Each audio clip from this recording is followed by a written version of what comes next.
Di tengah luasnya Samudra Atlantik Selatan, ribuan kilometer dari daratan terdekat, berdiri sebuah pulau kecil yang nyaris tak terjamah dunia luar. Namanya adalah Tristan da Cunha, sebuah tempat unik yang menyandang predikat sebagai pulau paling terpencil yang dihuni manusia di muka bumi. Dengan populasi hanya sekitar 250 orang, masyarakat Tristan da Cunha membentuk sebuah komunitas kecil namun erat. Mereka tinggal di satu-satunya permukiman di pulau ini yang diberi nama Edinburgh of the Seven Seas, nama yang terdengar megah, namun sesungguhnya menggambarkan desa mungil yang tenang, dikelilingi oleh pegunungan vulkanik dan hamparan laut tak berujung. Yang membuat Tristan da Cunha begitu istimewa bukan hanya jaraknya, melainkan cara hidup masyarakatnya yang kolektif dan egaliter. Di sini, tidak ada kepemilikan tanah pribadi. Semua lahan dimiliki bersama oleh komunitas. Hasil pertanian dan tangkapan laut dikelola secara kolektif, dan setiap orang memiliki peran dalam menjaga keseimbangan kehidupan bersama. Tidak ada bandara di Tristan da Cunha.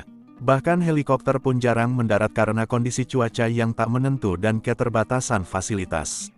Satu-satunya cara untuk mencapai pulau ini adalah dengan kapal laut, yang memerlukan perjalanan selama 6 hari dari Afrika Selatan. Kapal pun tidak berangkat setiap saat, jadwalnya terbatas. Hanya beberapa kali dalam setahun, membuat Tristan benar-benar terisolasi dari hiruk-pikuk dunia modern. Karena keterpencilan itu, masyarakat Tristan harus mandiri. Mereka mengandalkan pertanian skala kecil, seperti menanam kentang dan sayuran lainnya, serta memancing lobster, komoditas utama yang menjadi sumber penghasilan ekspor utama pulau ini.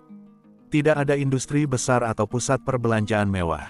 Hidup di Tristan berarti kembali ke kesederhanaan, dengan ritme kehidupan yang pelan dan terhubung erat dengan alam. Salah satu aspek yang paling menarik dari kehidupan di Tristan da Cunha adalah rasa kebersamaan yang mendalam. Hampir semua penduduk adalah keturunan dari beberapa keluarga pendiri pulau, sehingga hubungan kekerabatan sangat erat. Tidak heran jika solidaritas dan gotong royong menjadi nilai yang begitu dijunjung tinggi. Ketika satu rumah butuh perbaikan, warga lain akan membantu. Ketika musim panen tiba, semua orang bekerja bersama. Tristan da Cunha adalah contoh hidup tentang bagaimana sebuah komunitas kecil bisa bertahan, bahkan berkembang, di tempat yang paling terpencil sekalipun. Di tengah dunia yang semakin terdigitalisasi dan terhubung instan, pulau ini menjadi simbol bahwa kehidupan yang sederhana, berbasis kebersamaan dan keselarasan dengan alam, masih mungkin dan nyata. Bagi sebagian orang, Tristan mungkin terdengar seperti keterasingan. Tapi bagi para penghuninya, pulau ini adalah rumah, sebuah dunia kecil yang damai, jauh dari keramaian, namun kaya akan nilai-nilai kemanusiaan yang mendalam. Tristan da Cunha pertama kali ditemukan oleh penjelajah Portugis Tristão da Cunha pada tahun 1506, meskipun ia sendiri tidak pernah mendarat di pulau tersebut karena ombak yang terlalu ganas. Pulau ini tetap tak berpenghuni selama berabad-abad hingga akhirnya dihuni secara permanen pada awal abad ke-19. Para pemukim pertama adalah kombinasi dari pelaut, petualang, dan beberapa pelarian dari dunia yang lebih keras di luar sana. Mereka mencari kehidupan baru di tempat yang terpencil dan damai. Kini, sebagian besar penduduk Tristan adalah keturunan dari 7 keluarga awal. Mereka membawa warisan budaya yang kaya dan unik, dengan nama keluarga seperti Glass, Green, Swain, dan Lavarello yang mendominasi komunitas. Bahasa sehari-hari adalah bahasa Inggris, namun dialek lokal yang berkembang di sana mengandung campuran pengaruh dari berbagai negara asal leluhur mereka, menjadikannya khas dan sulit dipahami oleh penutur Inggris standar. Meskipun terpencil, Tristan da Cunha tidak luput dari perhatian dunia modern dalam hal kebutuhan dasar. Pulau ini memiliki satu sekolah, yang menyediakan pendidikan dasar untuk anak-anak setempat. Setelah tamat sekolah menengah pertama, siswa yang ingin melanjutkan pendidikan tinggi harus pergi ke luar negeri, biasanya ke Inggris atau Afrika Selatan, dan seringkali tidak kembali. Layanan kesehatan disediakan oleh klinik kecil dengan perawat dan dokter yang datang secara berkala dari luar pulau. Karena akses yang sulit, kondisi medis serius harus ditangani dengan evakuasi ke luar pulau, yang bisa sangat menantang karena terbatasnya transportasi dan cuaca yang tak menentu. Tristan da Cunha tidak hanya terpencil, ia juga berada di atas gunung berapi aktif. Pada tahun 1961, gunung berapi tersebut meletus, memaksa seluruh populasi untuk mengungsi ke Inggris. Namun, yang mengejutkan banyak pihak, sebagian besar dari mereka memutuskan kembali ke pulau itu 2 tahun kemudian, meski mereka sudah mencicipi kehidupan yang jauh lebih modern dan nyaman di daratan. Keputusan itu memperlihatkan kedalaman ikatan emosional masyarakat Tristan terhadap tanah mereka, serta keinginan untuk menjaga identitas dan gaya hidup yang sudah turun-temurun. Dalam beberapa tahun terakhir, Tristan da Cunha mulai menerima perlahan-lahan teknologi modern. Kini terdapat akses internet satelit terbatas, yang membantu warga berkomunikasi dengan dunia luar dan memudahkan kegiatan administrasi pemerintahan. Namun, sebagian besar warga tetap memilih gaya hidup yang sederhana dan rendah teknologi. Tidak ada hotel mewah atau kendaraan bermotor dalam jumlah besar, alam tetap menjadi raja di Tristan.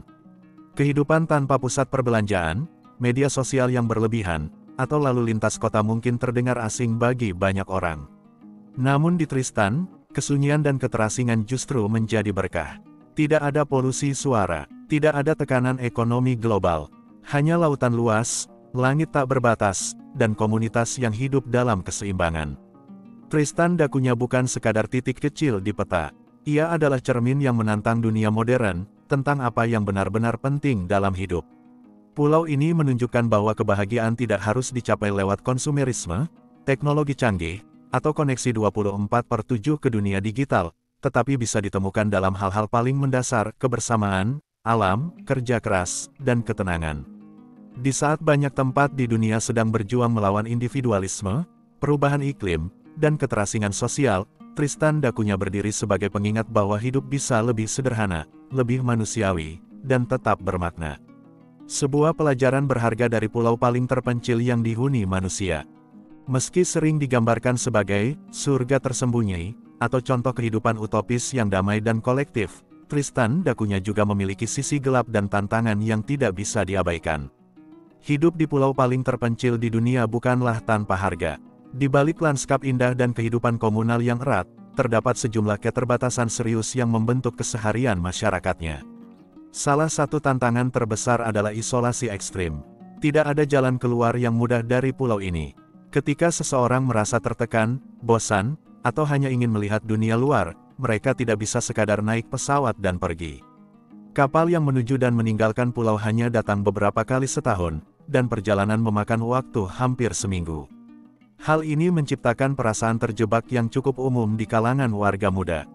Beberapa warga yang sempat tinggal atau belajar di luar negeri mengaku merasakan keterasingan terbalik saat kembali ke pulau, di mana dunia terasa berjalan terlalu lambat, dengan sedikit pilihan dalam hal pekerjaan, hiburan, atau perkembangan pribadi. Meskipun masyarakat hidup secara kolektif, pilihan karir sangat terbatas. Sebagian besar warga bekerja sebagai petani kentang, nelayan lobster, atau di bidang layanan publik seperti sekolah dan administrasi. Tidak ada industri kreatif, teknologi, atau bisnis swasta yang berkembang. Bagi kaum muda dengan impian besar, Tristan bisa terasa seperti penjara tak kasat mata, walaupun secara fisik terlihat damai. Sistem kolektif yang menjunjung kebersamaan juga bisa menjadi penghambat bagi mereka yang ingin berinovasi atau mengambil risiko secara individu. Tidak ada ruang untuk kewirausahaan dalam bentuk modern, dan dinamika sosial yang sangat tertutup membuat segala perubahan sering dipandang dengan kecurigaan. Keterbatasan infrastruktur kesehatan juga menjadi persoalan serius. Klinik di pulau ini tidak memiliki kemampuan untuk menangani kasus-kasus darurat atau penyakit kompleks. Jika terjadi kondisi medis serius, misalnya serangan jantung, kanker, atau kecelakaan besar, pasien harus dievakuasi ke luar negeri, yang bisa memakan waktu berhari-hari hingga kapal datang, dan cuaca memungkinkan perjalanan. Dalam kondisi seperti itu, waktu bisa menjadi musuh mematikan. Kehidupan sehari-hari juga menghadapi tantangan dalam hal ketersediaan obat-obatan, peralatan medis, dan tenaga ahli yang sangat terbatas. Walaupun kini ada akses internet berbasis satelit, kecepatannya lambat dan jaringannya tidak stabil. Warga tidak bisa bebas mengakses hiburan digital, belajar daring, atau bekerja jarak jauh seperti masyarakat di tempat lain. Anak-anak dan remaja memiliki akses yang sangat terbatas terhadap teknologi pendidikan modern, yang membuat mereka tertinggal jika ingin bersaing secara global. Beberapa orang menganggap ini sebagai cara untuk melindungi budaya, namun bagi sebagian lainnya, ini menjadi bentuk penghalang terhadap perkembangan dan kebebasan berpikir. Dengan letak geografis yang terpencil dan berada di atas gunung berapi aktif, Tristan da Cunha memiliki kerentanan alamiah yang tinggi. Letusan terakhir terjadi pada tahun 1961, dan tidak ada jaminan bahwa hal itu tidak akan terulang. Selain itu, perubahan iklim global mulai memengaruhi pola cuaca dan ekosistem laut, yang secara langsung berdampak pada hasil tangkapan ikan dan pertanian lokal. Sementara sebagian besar dunia bisa memitigasi dampak ini dengan teknologi atau bantuan dari negara lain, Tristan memiliki akses terbatas terhadap bantuan internasional yang cepat dan efisien. Karena populasi kecil dan hubungan kekerabatan yang erat, dunia sosial di Tristan sangat sempit.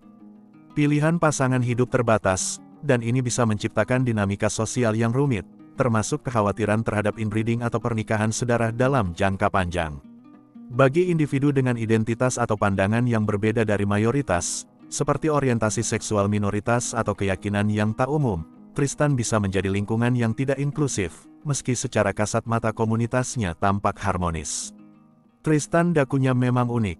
Ia menawarkan pemandangan menakjubkan, komunitas yang erat, dan gaya hidup lambat yang semakin langka di dunia modern. Namun, surga yang terpencil ini juga membawa tantangan nyata yang memengaruhi kesejahteraan, kebebasan, dan masa depan penghuninya.